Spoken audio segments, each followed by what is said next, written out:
Good morning, folks. We've got big stories to hit today. SDO performing another roll calibration and causing some image jitters. The top 3 stories today are spread throughout the show, so let's begin at spaceweathernews.com, and we find the last day looking like a junior varsity practice field. Tiny, bright, wannabe active regions, minor and small coronal hole patches. Again, looks just like 2010.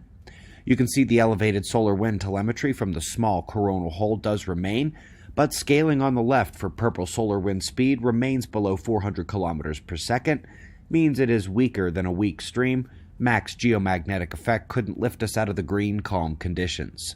Top quake of the last day struck Alaska, ringing in at 6.2, actually hit the WatchMap red alert star we posted to Twitter last night.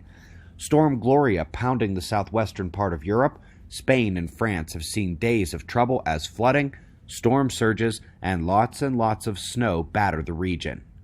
Our first top story comes to cosmic rays. Indeed, we've now been at the modern cosmic ray maximum for about a year.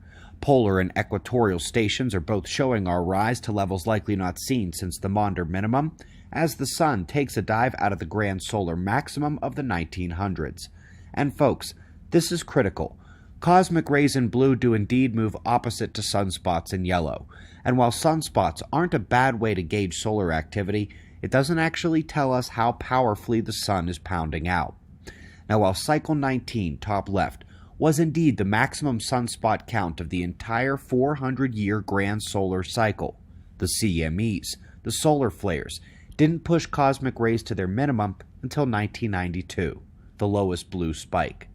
This means that while the sunspot maximum was in the late 50s, it would be nearly 40 years until the solar forcing maximum occurred, and from there, we go to the 20 to 30 year lag, leaving us right now at the peak years of that forcing from the end of the last millennium. They have released the official catalog from the 2019 Ridgecrest earthquake sequence. More than 30,000 earthquakes struck in total. They peaked out at 6.4 and magnitude 7.1. Looking into the future, they identify numerous new fractures and propagation pathways of the pressure, implicating a motion of the fractures south and westward from the initial sequence genesis point. For those who don't know, I am a very big fan of the ET topic. Our Starwater series was meant to demonstrate how ubiquitous life's ingredients are found across the cosmos, and sentiments like this are starting to fly from the veterans of the field. And life may be much closer than we think. Just not to mince words, Enceladus is habitable. Maybe not ideal for modern human civilization, but from the carbon dioxide to the complex chemical processes in the subsurface ocean, Saturn's icy moon has everything needed to conceal life from our notice today, deep beneath those South Pole jets. In the second top story today, a new paper in Nature is reframing their climate change story on a global basis. They found that ozone-destroying chemicals are responsible for half the Arctic warming, which tallies 1/3 of all global warming. This takes the major blame on carbon and fossil fuels and begins to pull back from it. This is a huge change as the carbon blame was everything, but there's more. This uses CMIP5 modeling and data, not CMIP6 with solar particle forcing. And since the polar region is where the particles penetrate the most at this planet, they have widely underestimated the effect of the sun on the Arctic.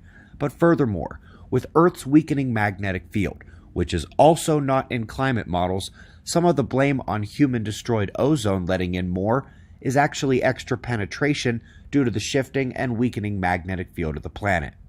Lastly, I want to mention that if half the Arctic warming is 1/3 of all global warming, there is a serious lopsided effect to the planet here that nobody seems to be mentioning. Something to keep an eye on here is the discovery that radioactivity inside the Earth has not ceased, and not ceased its effects on internal heating. But it also plays a role in the energy that produces earthquakes, volcanic eruptions, and Earth's magnetic field, throwing a tiny wrench into the modern dynamo and interior models.